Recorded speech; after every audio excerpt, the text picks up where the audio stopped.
آمین آمین. پریز دی لارڈ. خداوند یسوع کے نام میں آپ سب کی سلامتی ہو. آئیے آج کا حوالے کی طرف چلتے ہیں. کلام مقدس میں جینیسس 49:18 پیدائش کی کتاب اس کا 49واں باب اور اس کی 18ویں آیت. وہاں پر لکھا ہے، اے خداوند میں تیری نجات کی راہ دیکھتا آیا ہوں. کیا لکھا ہے؟ اے خداوند میں تیری نجات کی راہ دیکھتا آیا ہوں.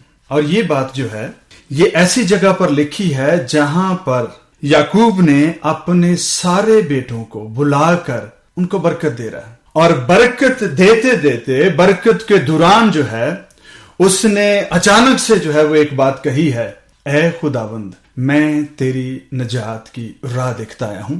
یہ بات جو ہے یہ اسٹینڈ الون ہے. اس کا نہ اوپر کے کسی قبیلے کی برکت سے جو ہے وہ ذکر ہے، نہ ہی پیچھے جو اس کے بعد آنے والی جو برکت پانے والے قبیلوں کا نام ہے، نہ ہی ان سے کوئی اس کا تعلق ہے.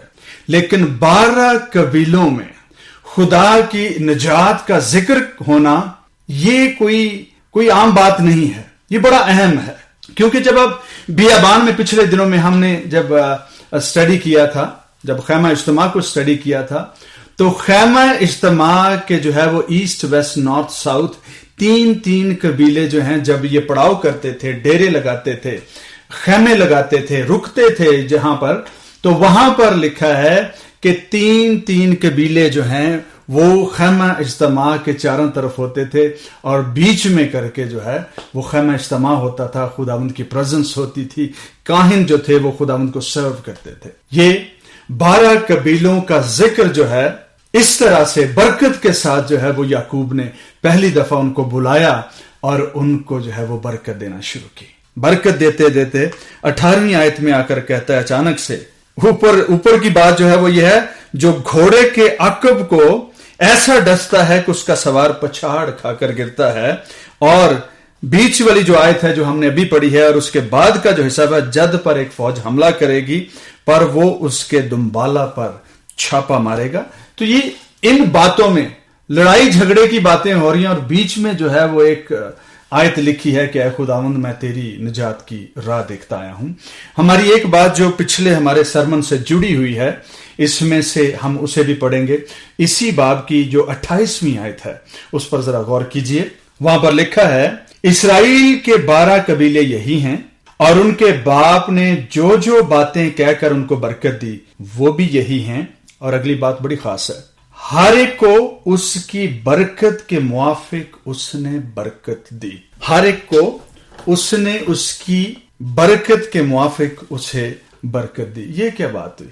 اگر وہ پہلے سے برکت یافتہ ہے، اگر وہ پہلے ہی سے بلیسڈ ہے، تو پھر یعقوب نے اسے کیا برکت دی ہے؟ زبان، لغت، چیزیں جب لکھی جاتی ہیں، اگرچہ کہ ہمیں ان کے بارے میں تھوڑا سا بھی جہاں کہیں ہمیں تھوڑا سا ہوتا ہے کہ یار یہ بات کچھ ہضم ہونے والی نہیں، سمجھ نہیں آ رہی، کیونکہ برکت کا لفظ جو ہے وہ ایک ایسا لفظ ہے جو بہت واسٹ ہے.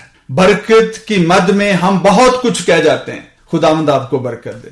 کسی نے گھر خریدا، خداوند آپ کو برکت دے. کہ کسی نے گالی دے دی، اچھا بھائی خداوند تمہیں برکت دے. بھائی یہ کیا ہے سب کچھ؟ اسرائیل نے یعنی یعقوب نے 12 قبیلوں میں سے کیا کیا؟ اس نے انہیں ان کی برکت کے موافق ان کو برکت دی.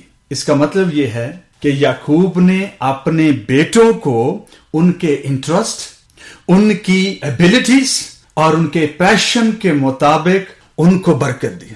یعقوب نے اپنے بیٹوں کو ان کی دلچسپی، ان کی اہلیت اور قابلیت اور ان کے جو اندر کا جو پیشن تھا، ان کا رجحان جو تھا، جھکاؤ جو تھا، جن چیزوں کی طرف جس میں ان کی مہارت تھی، ان میں ان کو بلیس کیا. اب آپ اس بات کے بعد آپ جب 12 قبیلوں کی بلیسنگز کو پڑھتے ہیں، آپ کو سمجھ آنا شروع ہوگی کہ اس بات کو کہنے کا اور کرنے کا اور لکھے جانے کا اور اس طرح سے لکھے جانے کا مطلب کیا تھا. جو اچھا کسان تھا، کاشتکار تھا، اسے کاشتکاری کی برکت میں بڑھتے جانے کی برکت ملی. اب یہ باتیں میں کیوں کر رہا ہوں، میں اس کی وجہ ہے، ٹھیک ہے. جو میٹرز آف وارفیئر کو یا بیٹل فیلڈ کے میٹرز کو اچھا سمجھتا تھا، تھوڑا لڑاکا تھا، جو شیلا تھا، اسے کہا کہ تیرے سامنے کوئی جو ہے وہ فوج جو ہے وہ